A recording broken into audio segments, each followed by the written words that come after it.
Hey guys, welcome back to the channel. Today we're exploring the vibrant city of Bangkok and counting down to the top 10 must-see spots, from stunning temples like Wat Arun and Wat Pho to the shopping at Siam Paragon and Chatuchak market. Let's dive into the best that Bangkok has to offer.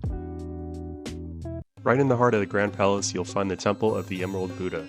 This place is seriously stunning with its intricate details, and the Emerald Buddha statue is a must-see when you're in Bangkok. Just how many people there are. Basically inside it was like a shrine, really nice golden shrine. See if I can get you a see from the inside there. Ceiling's also gold, and then there's a mural. I didn't even notice that while I was here. That looks pretty nice. Although we weren't allowed to film inside the Temple of the Emerald Buddha, the stunning Emerald Buddha on the golden altar is definitely worth seeing when you're in Bangkok. So now we're entering the inner court of the Grand Palace, and you'll see the residence of the Thai kings and also where they hold the royal ceremonies. Main structure, I believe, of the Grand Palace. It's a perfect blend of something like a Western kind of architecture. If you've ever been to Versailles or Europe or somewhere that has these kind of palaces, it's definitely inspired by that, it looks like. And then it also has, like, at the top, it still has like that traditional like, Thai architecture, interesting blend. And then it's got the gardens here. I haven't seen this really anywhere else in Asia, and more like, yeah, Versailles maybe, or one of those European palaces. It's interesting, the perfect blend of that. So here we are at the base of the main building. This might be another entrance.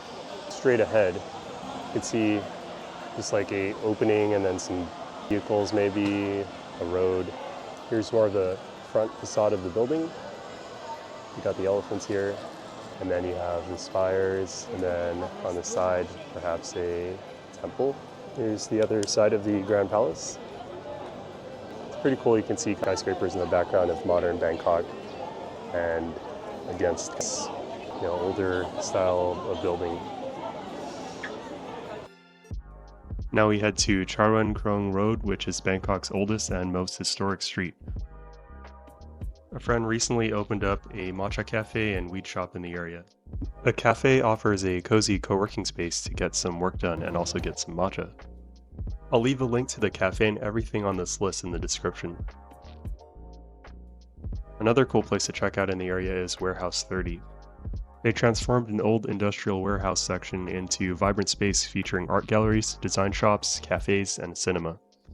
Especially if you're a fan of anything hipster, this place is a must-see. Just a short walk away is the Phraya River, and I definitely recommend a river tour here. It's often referred to as the River of Kings, and it flows through the heart of Bangkok, offering stunning views and a unique perspective of the city. It's a major waterway lined with historic landmarks, bustling markets, and modern skyscrapers. The river tour also leads us to our next destination, Icon Siam. Icon Siam is one of Bangkok's most luxurious and expansive shopping malls. It has a stunning design combining modern architecture with traditional Thai elements. Inside you'll find a vast array of high-end shops, international brands, gourmet dining options, and even a floating market. The shopping complex offers over 500 stores spread across 10 floors. One of the coolest things in Icon Siam is the water vortex. It's an amazing indoor waterfall show with lights, music, and it's super mesmerizing. You have to check it out. It's one of the tallest indoor waterfalls in Southeast Asia and a must-see. After exploring the mall, make sure you stop by After You for some of the best desserts in Bangkok. It's a chain in Thailand and famous for its honey toast and other delicious treats. If you'd like to escape the heat for a little longer, there's also an IMAX theater at the top level of the mall. It's also home to this awesome 2-story Apple store with a sleek design and a cool glass facade. It's the perfect spot to check out the latest Apple gadgets and catch a view of the Chao Phraya River. There's also an epic light show at night, and they have this amazing display by the river with lights, music, and a water fountain. It's a great way to end your day here. Now, not too far from the Icon Siam is Wat Arun, also known as the Temple of the Dawn. It's one of Bangkok's most iconic landmarks, right by the river, and it looks absolutely stunning, especially when you visit either sunrise or sunset.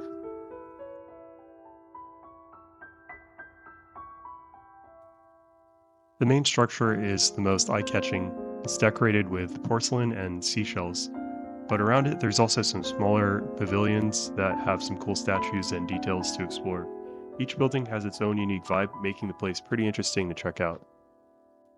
If you visit during the right times, you get some amazing shots like this where the sun is just behind the temple itself. And regardless of the time of day, the view of the Chao Phraya River is absolutely stunning. You get to see the boats cruising by, and you get a panoramic view of both the river and the city. Checking out on the other side must be temple. That's where we're going to next. The river traffic here. So I looked up some information, and Wat Arun actually dates back to the 17th century. Apparently the central structure expansion began around 1809, and it continued all the way until 1851, spanning 2 kings in Thailand. The porcelain that you see now was added during King Rama III's reign, so from 1824 to 1851. Just at the riverside next to Wat Arun, you can hop on a boat to cross the Chao Phraya River. The ride is pretty quick, and it gives you some awesome views of Wat Arun itself. Not too far from where the boat drops you off is the next attraction on the list, Wat Po. There's a ticket booth right as you enter the compound, and then as you enter you'll see the main hall that houses the central attraction. The Reclining Buddha stretches 46 meters long and 15 meters high. It's a giant statue that represents Buddha's entry into nirvana and the end of all reincarnations. It's covered in gold, and it's absolutely stunning when you see it up close.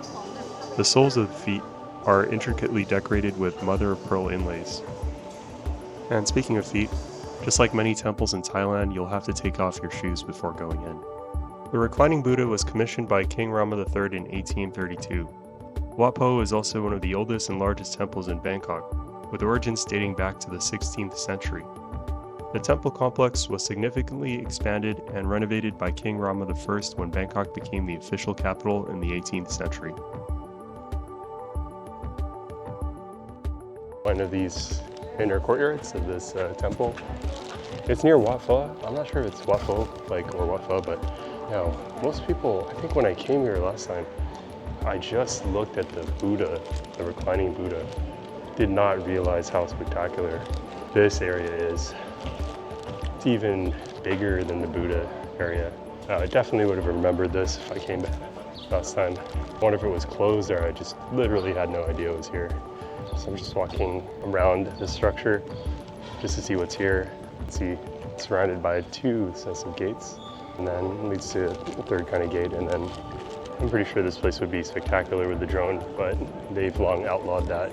There's plenty of seating here actually if you want to just chill and observe. I'm starting to think maybe this isn't even Wat Pho, because the only pictures I've ever seen was of the Reclining Buddha, and this seems worth taking pictures of. So let's see what's inside. So once you take your shoes off, you can enter this impressive temple hall.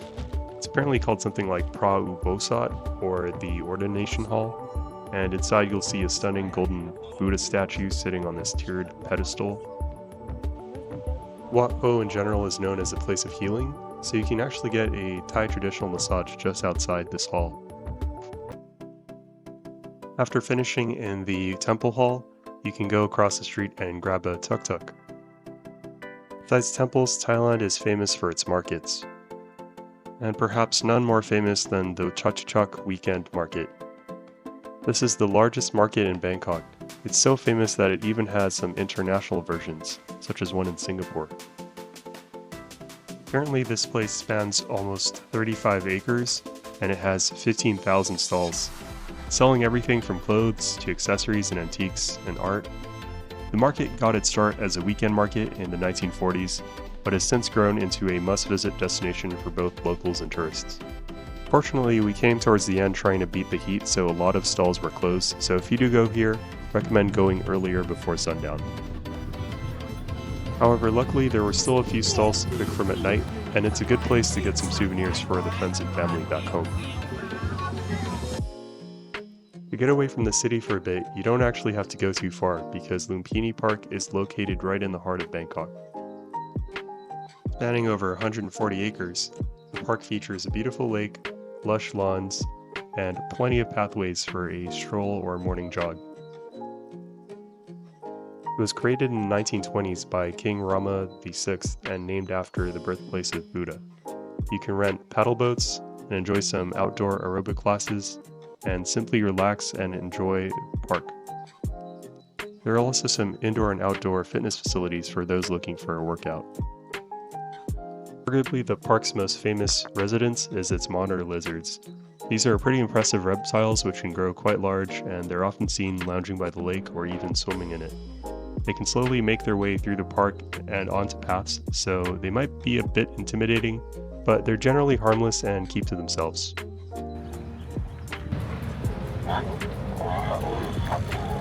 This is pretty cool. They have a right next to the park. I'm pretty sure you have to pay for this, but that looks pretty nice, I gotta say, like, for anyone who's working in the area, I would imagine too. Maybe other function rooms. If you're tired of baking in the sun, catching a break in one of Bangkok's many malls like Siam Paragon can be a welcome relief. Here's another computer gaming focused section. I assume it's pretty big here in Thailand. Crazy rig right here. This would definitely be a beast computer, or on something like this. This looks clean as far as well, my day job is also being in front of the camera, so this would be pretty sweet for sure. Oh, you can see the quality here. Not bad. Got the fill lights too.